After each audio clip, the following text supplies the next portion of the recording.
Muoviyat ibn Abu Sufyon Ali ibn Abi Talibni o'zidan afzal deb bilar edi, xalifalikka munosibligini ham tan olar edi. Abu Muslim al-Xuloni, ulug' qo'mondonlardan bo'lgan bu kishi, Muoviyat ibn Abu Sufyonning oldiga kelib aytadiki, siz xalifalikni torashasizmi Ali ibn Abi Talibdan? O'zingizni teyin deb bilasizmi Aliga? Ali qayoqda-yu, siz qayoqdasiz deydi. Muoviya aytadi, yo'q, albatta u mendan afzal. Ana shu ishga mendan ko'ra haqliroq. Faqat Usmon ibn Affonni zulm bilan o'ldirilganligini bilmaysizlarmi sizlar? Men uni qarindoshiman. Uni qonini talab qilaman. Borib Aliga ayt, Usmonni o'ldirganlarni menga topshirsin deydi. Ko'ryapsizlarmi? Bu yerda ixtilof fikrda bo'lgan. Yo'l tutishlikda bo'lgan.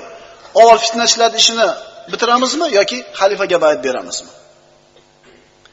Mana shular birodarlar haqiqiy rivoyatlar. Mana shular haqiqiy, sahih islomiy axloqni ko'rsatib beradi. Ammo sharqshunoslarni bu sahobalar haqida yozgan kitoblari, bergan xabarlarini haqiqatga olib ko'tarib gapirib yurib bo'lmaydi. Ana shu nasroniy bo'lgan, arab, sharqshunosi bo'lgan kishilarning yozgan kitoblari bor. Ana shularni o'qib, eshib o'rganib olib, shularda haqiqatga olmaylik.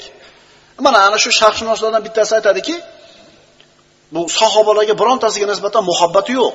Musulmonlarga adovati bor odam yozyapti bu narsani. Misrni Amr ibn al-As to'g'ri fath qildi, lekin fath qilishining sababi misrlik bir ayolni sevib qolgan edi. O'shuning uchun fath qildi. Aqlga to'g'ri keladimi shu gap? Lekin shular ham kitob qilib chiqarilgan. Biz sahih manbalardan o'rganishimiz kerak musulmonlarning tarixini. Qozi Abu Bakr aytadi, so'zni boshi va uning nihoyasi shunday bo'lishi lozim. Yo'ldan adashganlardan yuz o'giringlar. Ortga qaytuvchilardan uzoq bo'linglar. Nokisinlarning yo'lini tashlanglar. Muhtadinlar sunnatiga ergashinglar. Avvalgilardan tilinglarni tiyinglar. Rasulullohning sahobalarini birontasiga husumatchi bo'lib qolmanglar. Chunki qiyomatda kim Rasulullohning sahobasiga, bironta sahobasiga husumatchi bo'lsa, albatta halok bo'ladi. Seni nima haqqing bor edi? Men haqimga yomon gapirishga deb Muoviyat ibn Abu Sufyon sizga qiyomatda aytsa, nima deya olasiz? Kim eding meni muhokama qilgani desa, Amr ibn al-As. Kimsiz siz uning oldida? Bo'lgan ishni qo'yinglar.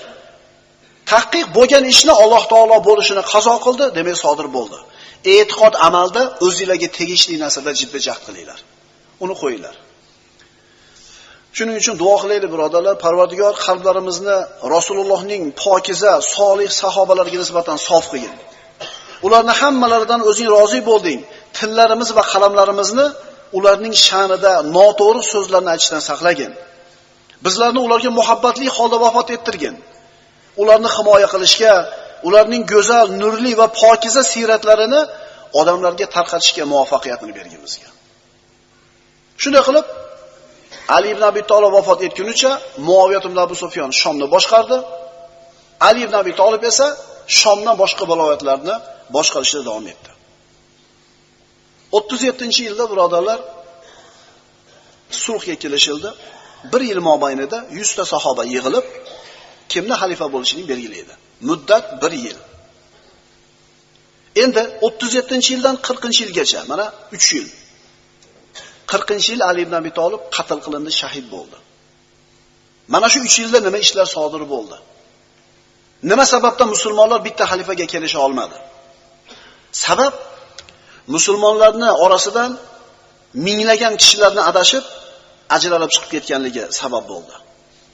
Adashgan fikr egalari, savodsiz, ilmsiz kishilarning fikrlari.